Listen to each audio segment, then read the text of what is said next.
अब हवाएं ही करेंगी रोशनी का फैसला, जिस दिए में जान होगी वो दिया रह जाएगा। आज फ्रेंड्स हम पढ़ने वाले हैं लुसेंट और यूनिक के जीके का निचोड़। पहला पॉइंट है, फलों का अध्ययन क्या कहलाता है। फलों का अध्ययन क्या कहलाता है? तो फलों के अध्ययन को हम पोमोलॉजी कहते हैं। फलों के अध्ययन को पोमोलॉजी कहते हैं। फलों के रंग का निर्धारण ना एंथोसाइनिन करता है। फलों के रंग का निर्धारण एंथोसाइनिन करता है। एंथोसाइनिन एक प्रकार का पिगमेंट है जो फलों के रंग का निर्धारण और फूलों के रंग का निर्धारण भी करता है। नेक्स्ट, दलहनी फसलों में की गांठों में एक जीवाणु रहता है जिस जीवाणु का नाम है राइजोबियम। राइजोबियम क्या करता है कि वायुमंडल के स्वतंत्र नाइट्रोजन को नाइट्रेट में बदलता है। किस में बदलता है? नाइट्रेट में बदलता है। और नाइट्रेट में बदलने की वजह से दालों में प्रोटीन का संश्लेषण होने लगता है।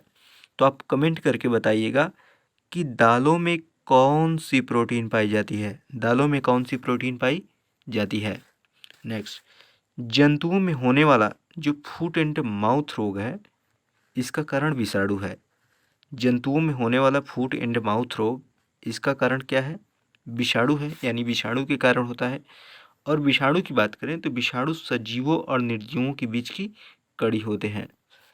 जीवाणु सजीवों और निर्जीवों के बीच की कड़ी होते हैं। और जीवाणु की खोज इवानोव्स्की ने किया था, जिसका नाम रखा था TMV। TMV बोले तो tobacco mosaic virus. Tobacco mosaic virus. Next, शैवालों की कोशिका भित्ति सेलूलोज की बनी होती है। शैवालों की कोशिका भित्ति किसकी बनी होती है? सेलूलोज की बनी होती है। सेलूलोज की बात करें तो सेलूलोज ना दुनिया में पाया जाने वाला सबसे अधिक कार्बनिक पदार्थ है। और सेलूलोज का पाचन मनुष्य नहीं कर पाता। इसका पाचन जंतु करते हैं, क्योंकि जंतुओं के आंत से जाइमेस नामक एंजाइम का स्रावण होता है। और जाइमेस नामक एंजाइम का स्रावण एक विशेष प्रकार के जीवाणु करते हैं। और जो जीवाणु जिन जीवों के शरीर में रहेंगे उन्हीं के शरीर से जाइमेस एंजाइम का सेक्रेशन होगा और वो सेलूलोज का पाचन कर पाएंगे। शैवालों की बात करें तो शैवाल एक प्रकार के पादप ही होते हैं। और जाहिर सी बात है कि पादप होते होंगे तो इनमें क्लोरोफिल होता होगा। और जब क्लोरोफिल होता होगा तो ये प्रकाश संश्लेषण की क्रिया करते हैं। और शैवालों को ना हम सैक भी कहते हैं। शैवालों को हम सैक भी कहते हैं। सैक इसलिए कहते हैं क्योंकि शैवाल ऊपर होते हैं और कवक नीचे होते हैं। आगे बात करें, वृक्षों की छाल पर उगने वाले कवक कार्टिकोल्स कहलाते हैं। वृक्षों की छाल पर उगने वाले कवक कार्टिकोल्स कहलाते हैं। आगे बात करें, पेनिसिलिन की खोज ना अलेक्जेंडर फ्लेमिंग ने की थी। पेनिसिलिन की खोज अलेक्जेंडर फ्लेमिंग ने की थी। एगेरिकस, यह एक प्रकार का कवक है जिसे खाया जा सकता है। यानी एगेरिकस प्रकार के कवक का प्रयोग भोजन के रूप में करते हैं। और आपको बता दें कि जो मशरूम है ना, मशरूम को हम शाकाहारी मांस कहते हैं। और मशरूम भी एक प्रकार का कवक ही है। और कवक होगा तो जाहिर सी बात है कि कवक में क्लोरोफिल नहीं पाया जाता है। और जब नहीं पाया जाता है तो ये परपोषी होते हैं, यानी दूसरे पर अपना जीवन यापन करते हैं। मशरूम की एक और बात समझिएगा, मशरूम सिटी हम सोलन को कहते हैं मशरूम सिटी। और सोलन कहाँ है? हिमाचल प्रदेश में है। मशरूम सिटी सोलन को कहते हैं और सोलन कहाँ है? हिमाचल प्रदेश में है। खाली चट्टानों पर उगने वाले लाइकेन को ना हम सेक्सिकोल्स कहते हैं। खाली चट्टानों पर उगने वाले कवक को हम सेक्सिकोल्स कहते हैं। आगे बात करें,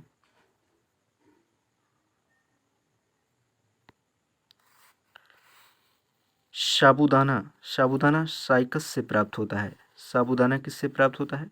साइकस से प्राप्त होता है। और साइकस एक प्रकार का पौधा है जिसको काटने पर ना इसमें से दूध जैसा पदार्थ निकलता है जिसे हम लेटेक्स कहते हैं।